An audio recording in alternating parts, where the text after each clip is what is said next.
Hello there y'all, welcome, come in, today is a big day. Thanks to all you wonderful people, we've reached a momentous achievement, and I've reached 100 subscribers. You have no idea how exciting and happy I am every time I see that little number go up, knowing that people have been enjoying what I make. I've been working hard to get better at every step I can, to improve the quality of the recordings and make sure each one's even more helpful and engaging for everyone.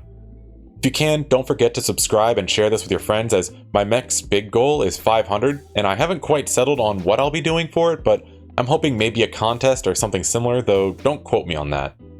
As promised, I'm going to be telling you all about one of the most involved stories I have as a game master. I want to mention before we get started that I'm not aiming to shame anyone in this, and looking back on it, I wish I personally had handled some things differently myself, so I'm not without blame. It happened a while ago, so my memory of all the details is a little imperfect, but I'll be doing my best to keep it consistent. All that said, here it is, and ready yourself, it gets a tad bumpy. For those that are new to the channel, I work for a friendly local game and comic shop. Currently, I manage the TTRPGs and board games. I also would run shop one-shots for folks to drop into. At this time, I also ran a game for the local college kids as an outreach thing. I've been wanting to run an extra game and figured it would be good for the community since their TTRPG club didn't have any D&D game masters, so it worked out for everyone. At this time, the game had been running for several months and they were making quite a bit of progress into the overarching campaign, which I was aiming to end right before their finals kicked off, so they could focus on that. I made the campaign focusing a lot on emotional issues and combating hard feelings as a little bit of a therapeutic release for the stuff I was fighting with at the time myself. I had about 5 consistent players, with one who only ever really made it to 1 out of 5 games.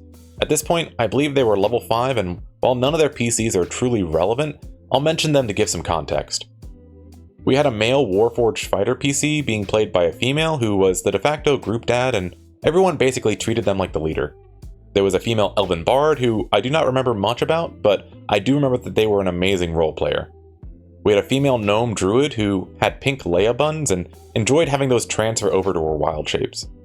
I believe, androgynous Kenku Beastmaster Ranger whose beast was some sort of messed up critter, kind of like Jeremy from that Dimension 20 episode. They were using the variant beast rules, and the last was a male warlock who I believe was Fiend Pact. The on and off player was a rogue, but they were there so infrequently he actually didn't meet the person that was in this story, but I figured it was important to mention it. Also, if you've watched one of my prior videos, this is the group that had the DM NPC that was Pluto, the life cleric. One day a guy comes into the shop for D&D books and says he's starting at the college as a transfer. They seemed shy and I should have waited, but the friendly part of me shot down reason and I invited him to the game. Gave him my Discord as well as the group invite to help him get set up since the campaign was already midway through. Now, when I start a game, I try to have at least a digital session 0, if not an in-person one, so I can set expectations, give the build PC requirements, and offer help in making PCs or general advice. I try to make them very comprehensive and cover all my bases so that everyone's on the same page. I sent a message to the guy, whom I'm going to refer to as Angel Dude, with the general build stuff, which was all printed races and classes, standard array stats, that I wasn't allowing any evil PCs or general awful behavior, starting items, and told him since he was coming into a started game, he could have a rare item, and gave a list of 3 as a suggestion after he had mentioned wanting to play a sorcerer in the conversation we had in the store. I know one was a barrier tattoo, which I thought would save him a spell slot for mage armor. I thought this was fair as most of the players did not have many items at the time, and only 2 were packing a rare if I remember correctly. What was to follow was one of the most arduous, teeth-pulling weeks of my life, involving much back and forth messages and then dead silences.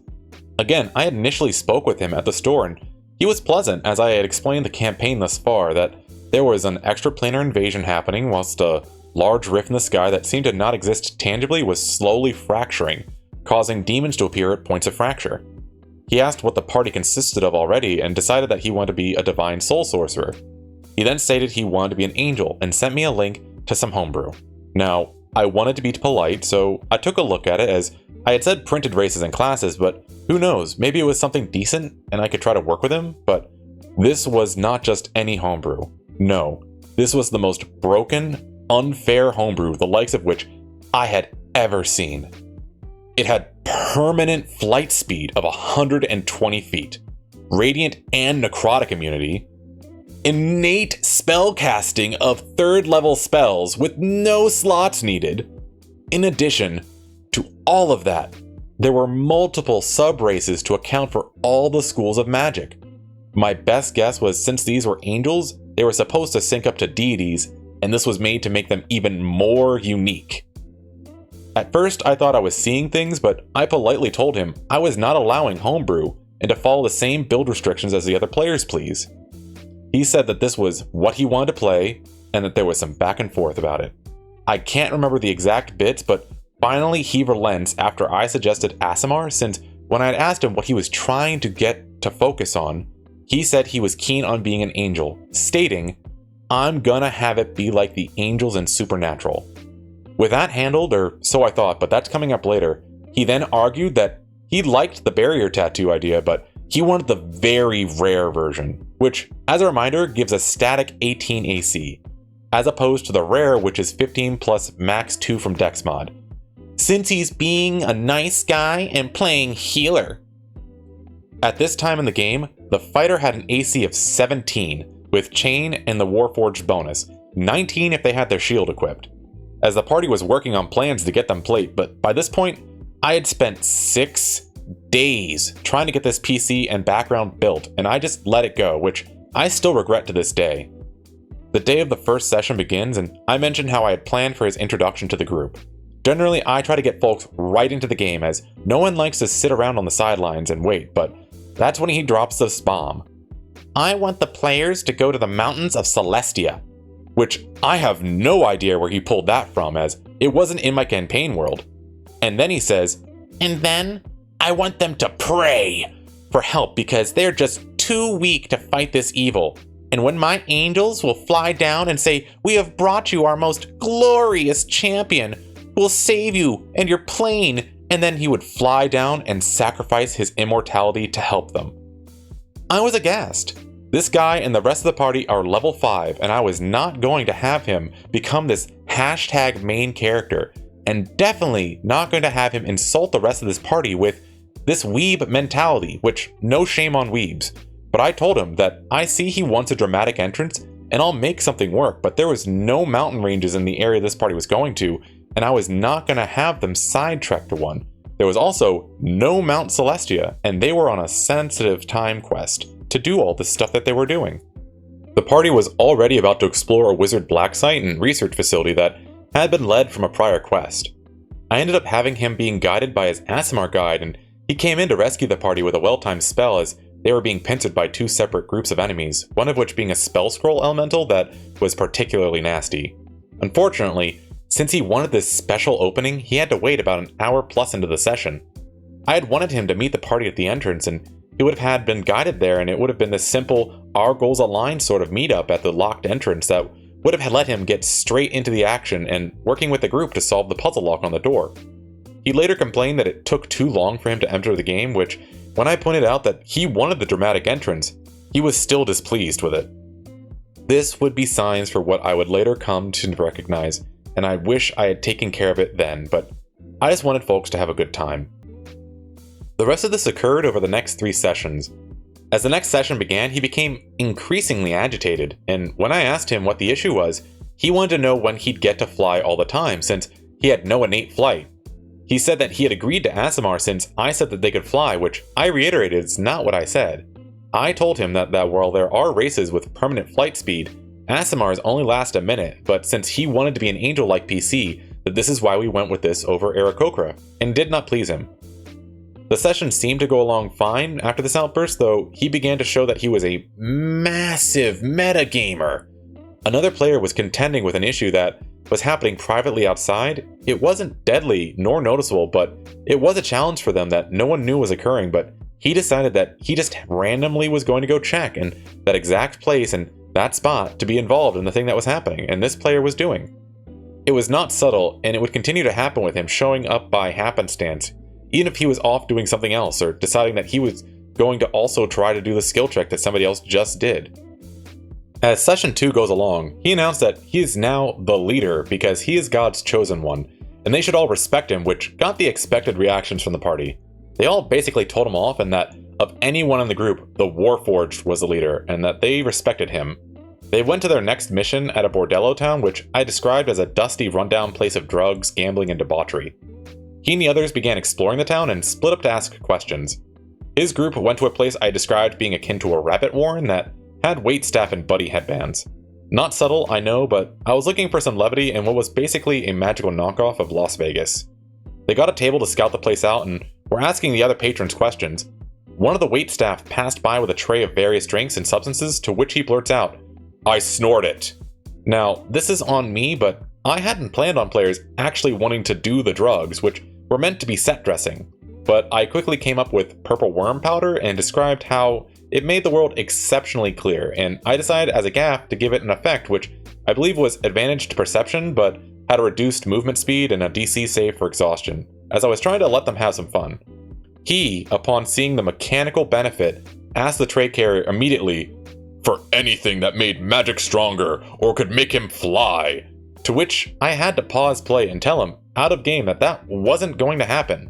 I want to bring up that his alignment was supposed to be lawful good, and that he described his PC as a pure being and very devout, which makes all of his behavior all the more ironic. He pouted in his chair, but they got their questions asked, and I handled the rest of the folks that split up. Everyone met up later and made their way to another location, and now's when he came down from his drugs and failed his save against the exhaustion. Now, as I explained at the beginning of the video, there was a massive rift in the sky, and it was cracking, splintering off into smaller rifts in the world, causing issues. They had to contend with these as they worked on clues for how to close the big one completely. They got close to one of these micro rifts unknowingly, and everyone had to roll a wisdom save, and he declared that he intentionally fails the save. Everyone else passes, so I take him to another room real quick to describe to him as he hears layered voices speaking to him in a hushed whisper, offering him power to betray his friends. My intent was to give him knowledge of the danger they were facing and how they manipulate people, but that is not what he took from it. I barely get to finish, "I will give you power," before he says, "You got a deal. If I can fly, I'll do whatever you ask." This was near the end of the session, so I called it there and sat down with the guy. Initially, I was going to try and work out a deal, but as I started talking, I realized that if I did that, this player would not be able to handle a subtle and tactful arrangement in a fun way for the other parties. I stopped and asked what was up, because this was against everything he had described he wanted in his PC. He described them as a righteous paragon of justice against evil. He said that he just wanted to fly and it did not matter, he would just betray whatever or whoever gave him power in the end anyways. I said okay, that I needed to think a bit and went home. And after thinking about it a bit, I later messaged that what had happened didn't happen. I apologized for wasting his time after that session, but I didn't see that working out as a fun way for the whole table. As he didn't reply to it, I just had to accept that he probably saw it. I generally hate retconning, but in this instance, I did not see any way that him being given powers in a pact with the evil that originated in the rift would end in a fun way for the party. It was just going to end with everybody angry, frustrated, and likely breaking up. At this point, I posted in the group Discord that he was in but never looked at about his actions and asked bluntly how the other players felt about him. I was growing to regret my actions and wanted to gauge how they felt before I did anything further. They all mentioned to various degrees that he kept interfering in any of their subplots, metagamed heavily to always be places even if he was elsewhere, and they felt that he kept bossing them around and felt he was trying to be the most important one in the group. I thanked them for their honesty and said that I would try one more session to see if he'd course correct, and if they had any issues at the table, to please give me a signal and I'd handle it. This is before I used X cards at the table, so I knew they'd get my attention either by texting me on my phone or some other action. And then we reached the final session. I left out a lot of these small slights as this happened well over 5 years ago at this point, but this session I remember clearly. The final session involved them going to the biggest, fanciest casino and place of adult entertainment in the area. Word had been going around that people came here ended up becoming husks of themselves, divulging all these deep, dark things about themselves and eventually becoming comatose, and it was scaring the workers there. They met up with the casino boss and said they'd solve the issue in payment, and I can't remember the full deal, but I do know that one key detail was they wanted a 300 GP diamond, which was the bulk of the reward, and was mainly for the spell Revivify, as asked for by Angel Dude and the Druid, which I felt appropriate given the level and the location having that kind of monetary pull. As they explored the halls and rooms, they eventually realized There are these little invisible creatures hiding in the corners of rooms and tethering themselves magically to these guests, siphoning out all these awful feelings, and then the process let them, conveying things they repressed till they lost all their energy. They ended up using flour they nabbed from the kitchen and flinging it around, trying to follow where they were, accidentally setting a good portion of the place on fire with an improvised flour explosion, which I cannot emphasize enough, that is an idea you do not want to try at home. It was a tough fight, and it left a lot of them very weak as they themselves were tethered to, as well as forced to face some harsh truths about themselves. But they put these abominations down. After the fight, they examined them closer and they realized that they could pull out what looked like little crystal balls in these creatures, which actually had a little spike on them. I described that it looked like these were the items that had been implanted into these creatures and held an ominous energy and were likely how emotions were being pulled, like a tool. At this time, an NPC I described akin to a butler had come up to ask about the noise from the fight and went to deliver the diamond the players had purchased to use Revivify with. He was panicking as he saw all the damage and was acting as an employee would upon seeing their place of employment damaged. This was the moment where they had their final strike. Angel Dude thanked the NPC, took the diamond from their hands, and as they were waving it about, pointing to the damage, they loudly announced, "I stabbed the crystal into the guy's face!